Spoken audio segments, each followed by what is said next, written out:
Fascist শাসনামলে চাকরিচ্যুত ও বঞ্চিত সামরিক কর্মকর্তাদের বঞ্চনা নিরসনে গঠিত বোর্ড বাতিল করে সশস্ত্র বাহিনীর জন্য স্বাধীন কমিশন গঠনের আহ্বান জানিয়েছে justice for comrades.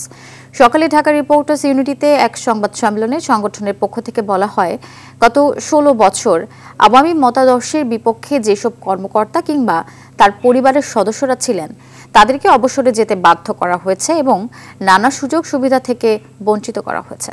৫ August Sheikh Hasina পালিয়ে যাওয়ার পর বঞ্চিতদের ন্যায্য অধিকার ও ন্যায় বিচার পাওয়ার জন্য একটি উচ্চ কমিটি গঠন করা হয়েছে, যা প্রশ্নবিদ্ধ।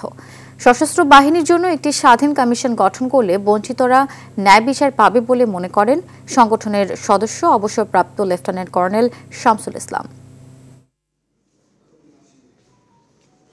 আমরা যে দাবিটা করছি সেটা তাদের জন্য করছি।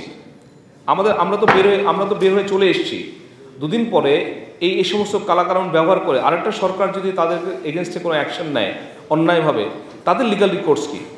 সো আপনাদের মাধ্যমে আমরা বাহিনীদের কাছে আবেদন করতে চাই যেন তারা আমাদের দাবির প্রতি সহমর্মিতা প্রকাশ করে এবং অতি সত্বর একটা জাতীয় স্বাধীন কমিশন করে আমাদের এই সমস্ত দাবিগুলো সুরাহা করা হয়।